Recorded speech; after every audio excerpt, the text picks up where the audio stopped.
किया, अगला स्टेप में फिर से पढ़ना होगा, तो क्वेश्चन को तो फिर से पढ़ना है, ठीक है। जैसे क्वेश्चन लिखा है pentagonal prism of side of base 30 mm and axis 50 mm long, तो मुझे क्या करना, पेंटागोनल है ना, तो मैंने पेंटागोनल को ड्रॉ किया। क्या कौन सा पेंटागोनल ड्रॉ करना है ये आपको मैंने बता चुका हूं। नीचे ड्रॉ करना है, ऊपर ड्रॉ करना है, ये एचपी से पता चल गया, इसको मुझे नीचे ड्रॉ करना है, ठीक है। इसका साइड कितना होना चाहिए 30 mm, 30 mm पर हमने पेंटागोनल ड्रॉ कर लिया। इसके बाद हर पॉइंट से तुम ऊपर प्रोजेक्ट कर दिए। क्योंकि ये क्वेश्चन पिरामिड का है कि प्रिज्म का है, अगर ये क्वेश्चन पिरामिड का होता तो सिंपली तुम क्या करते, इसको पिरामिड बनाते, लेकिन ये क्वेश्चन प्रिज्म का है, प्रिज्म में कितने बेस होते हैं, 2 बेस होते हैं, ठीक है। तो ऐसे ही तुम जैसे एक बेस यहां तुमने ड्रॉ किया, ऐसे ही एक बेस तुम्हारा यहां ड्रॉ करके ये तुम पूरा एक प्रिज्म अपना बना लिए, ठीक है। अब इसमें क्या करना है, तुमने बना लिया, इसके बाद फिर क्वेश्चन कह रहा है it's cut by sectional plane 40 degree incline to the HP, ठीक है। मैंने कहा अगर इंक्लाइन टू द एचपी बोला है तो आपको फ्रंट व्यू कट करना है कि टॉप व्यू कट करना है। अगर एचपी दिया, इंक्लाइन टू एचपी दिया तो हमें फ्रंट व्यू कट करना है, ठीक है।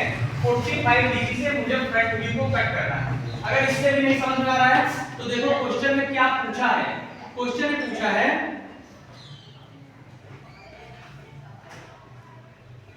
Draw the front view and sectional top view. अगर सेक्शनल टॉप व्यू पूछा है तो मैं फ्रंट व्यू को कट करूंगा, अगर सेक्शनल फ्रंट व्यू पूछता तो मैं टॉप व्यू को कट करता।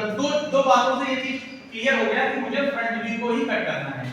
अब देखो फ्रंट व्यू को दो तरीके से कट कर सकते हो, या तो तुम इसको ऐसे कट कर सकते हो या तुम इस तरीके से कट कर सकते हो। इसके लिए दोनों स्वतंत्र हो, दोनों तरीके से कट करने के लिए। मैंने इसको इस तरीके से कट किया। जब मैंने इस पूरे सॉलिड को कट किया तो जहां-जहां मैंने साइड को कट किया वहां पर मैंने नेमिंग कर दिया। इस साइड को मैं Q बोला, E और 3, C और 5 या जो भी है E5 और C3 जहां पर कट किया उसका मैंने R और S नाम दे दिया यहां पर, ठीक है, इसके अकॉर्डिंग। और A1 और B2 को जहां मैंने कट किया वहां मैंने D और B उसका नाम दे दिया, ठीक है। बात को ध्यान दीजिए। अब कट करने के बाद मैंने सीधा उस पॉइंट को यहां पर प्रोजेक्ट किया। T वाले को मैंने प्रोजेक्ट किया कहां पर, यहां वाले पॉइंट पे। U वाले को प्रोजेक्ट किया इस पॉइंट पर। ऐसे एक R बेस को यहां पर और Q वाले को यहां प्रोजेक्ट कर दिया। ये मेरा क्या बन गया, सेक्शनल टॉप व्यू बन गया, ठीक है। यही जो टू शेप मेरा बेस था वही अब सेक्शनल टॉप व्यू बन गया, जिसको मैं हैच करूंगा, ठीक है। मैं बनाने के बाद यानी कि ध्यान से सुनो, मैंने इसको हैचिंग कर दिया, ये मेरा क्या बन गया, सेक्शनल टॉप व्यू बन गया। अब अगला मुझे क्या पूछा था, true shape of section. True shape of section मुझे ड्रॉ करने के लिए सॉलिड को मैंने जहां से कट किया था उसी कटिंग प्लेन से परपेंडिकुलर मैंने ऐसे जाके प्रोजेक्शन लाइन ड्रॉ कर दिया। और जहां पर मेरा सॉलिड खत्म होता है उसी के बाद कितना भी डिस्टेंस ले लो मैंने एक परपेंडिकुलर एक लाइन मैंने ड्रॉ कर दी, ठीक है। अब मुझे यहां पे true shape of section draw करना है, लेकिन ट्रू शेप ऑफ सेक्शन का मेजरमेंट कहां से करेंगे, ये बहुत पेचीदा है। तो देखो कहां से लेंगे, Q वाले लाइन पर मुझे Q1 लेना है, तो देखो Q कहां मिलेगा, Q यहां पे मिलेगा। रेफरेंस लाइन से Q की डिस्टेंस लेकर मैं यहां से कट करूंगा, Q1 मुझे मिलेगा। ऐसे ही रेफरेंस लाइन मेजर लेकर मुझे क्या किससे कट करना है, S वाले पर। S की डिस्टेंस मैंने लेकर S को मैंने कट कर दिया, इसका नाम S1 रख दिया। यहीं पर मुझे R मिल जाएगा, तो यहां से मैं R की डिस्टेंस लेकर R को कट करूंगा। ठीक इसी तरीके से यहां पर मुझे T मिलेगा और यहां पर मुझे U मिलेगा, तो T की डिस्टेंस और U की डिस्टेंस लेकर मैंने यहां पर कट करके और इस पेंटागोनल के साइड को मैंने क्या किया, मिला दिया। मिलाने के बाद मैंने सोचा कि सेक्शनिंग कर दिया। सेक्शनिंग करते समय ध्यान देना चाहिए ये इक्वी डिस्टेंस होना चाहिए और किसी एंगल पर होना चाहिए, खासकर ये एंगल 30 डिग्री या 45 डिग्री होता है, ठीक है। लेकिन यहां पर मैं किसी डिग्री पर कर लूंगा कोई दिक्कत नहीं, बट ऐसे हॉरिजॉन्टल नहीं होना चाहिए, पहली चीज ध्यान रखना। तो मेरा ट्रू शेप ऑफ सेक्शन हो गया। अब ट्रू शेप ऑफ सेक्शन हो गया, सेक्शनल टॉप व्यू बन गया। दूसरा क्वेश्चन क्या पूछा था,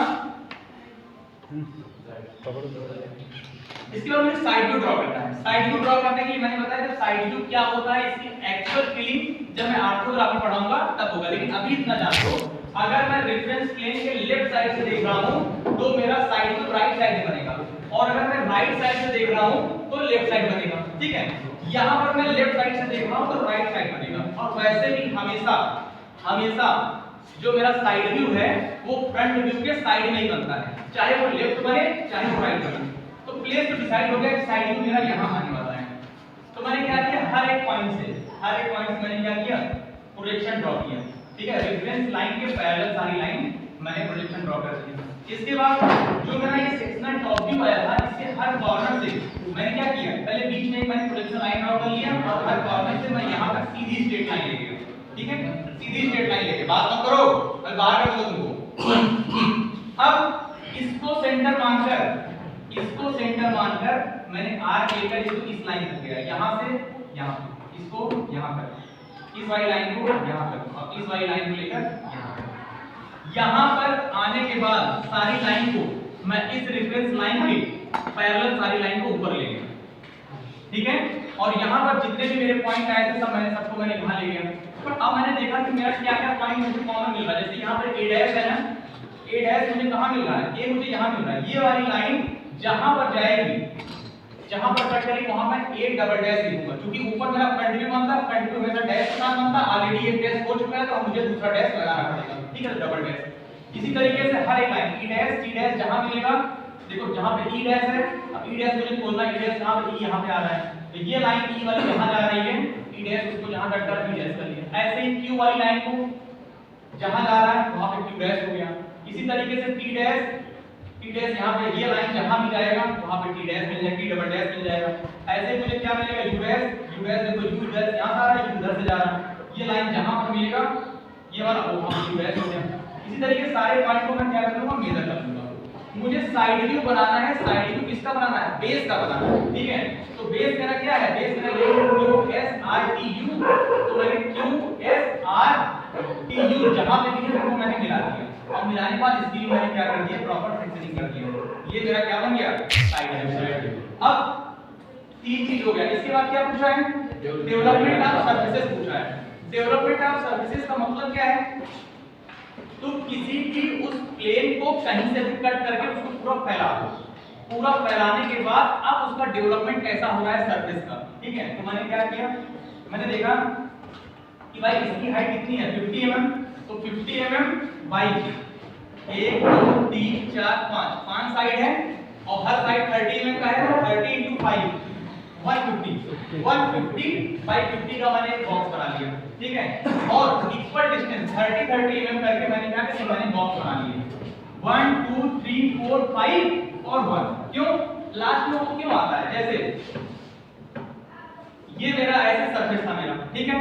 इस सरफेस को देखो ये पूरा प्लेन ज्वाइंट था, मैंने इसको कट करके ऐसे कर दिया, तो मेरा ये वाला पॉइंट और ये वाला पॉइंट सेम ही है ना, इसीलिए वो वही लास्ट वाला पॉइंट और इनिशियल पॉइंट एक ही आता है, ठीक है।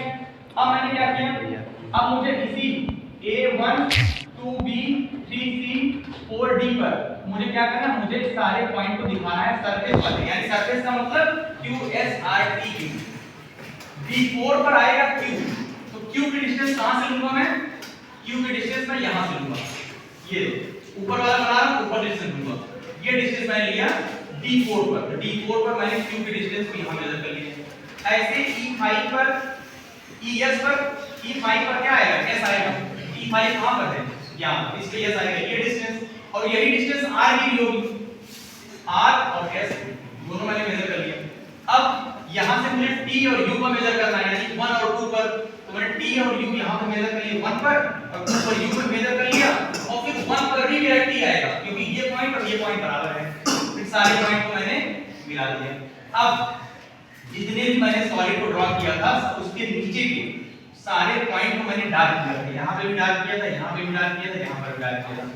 एज इट इज यहां पर भी मैं डार्क करूंगा, यहां से ये डार्क, और मेरा क्या बन जाएगा, डेवलपमेंट ऑफ सरफेस।